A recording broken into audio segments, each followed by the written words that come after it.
মারাত্মক অ্যাকশন আর adventure, high voltage fight, চোখ ধাঁধানো location আর hero ভিলেনের বিদ্যুৎ গতির শোডাউন, সব মিলিয়ে একেবারে চোখ আটকে যাবে। তবে হ্যাঁ, মাথা খাটিয়ে গল্প বুঝতে হবে না, এখানে শুধু উপভোগ করবেন স্কেল আর স্পেকটাকল। মুভি ওয়াট 2 গল্প।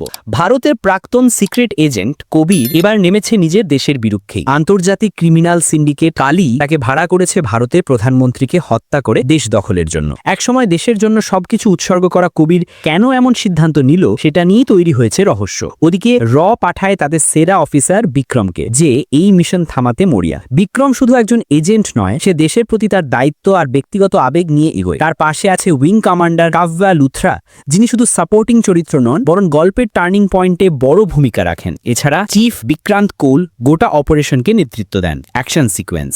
এই সিনেমার সবচেয়ে বড় শক্তি এর অ্যাকশন। তলোয়ার লড়াই, শত্রুদের সাথে কবিরের হাতে হাতে ফাইট, যেখানে শুধু পেশির জোর নয়, কোরিওগ্রাফির নিখুঁততা চোখে পড়বে। বুলেট ট্রেনের ওপর ফাইট, চলন্ত ট্রেনের ওপর লড়াই, যেখানে প্রতিটি পাঞ্চ আর কিক দর্শককে সিট থেকে উঠে দাঁড়াতে বাধ্য করবে।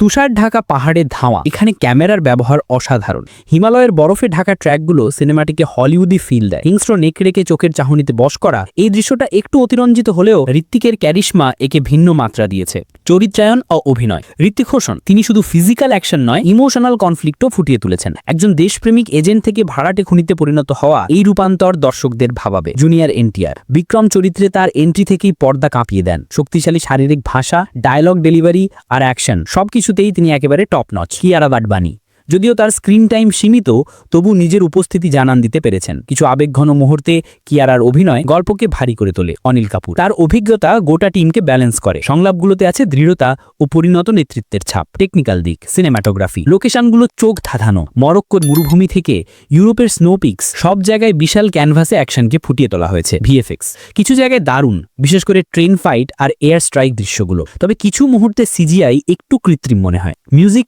আর ব্যাকগ্রাউন্ড স্কোর, বিশাল বাজনার মতো শক্তিশালী ব্যাকগ্রাউন্ড স্কোর সিনেমাটিকে আরও উত্তেজনাপূর্ণ করে তোলে। বিশেষ করে ঋত্বিক আর এনটিআর এর শোডাউনের সময় মিউজিক দর্শকের রক্ত গরম করে দেবে। ডাইরেকশন, পরিচালক বড় স্কেল ধরতে পেরেছেন, তবে কিছু জায়গায় গল্পের গভীরতা কম।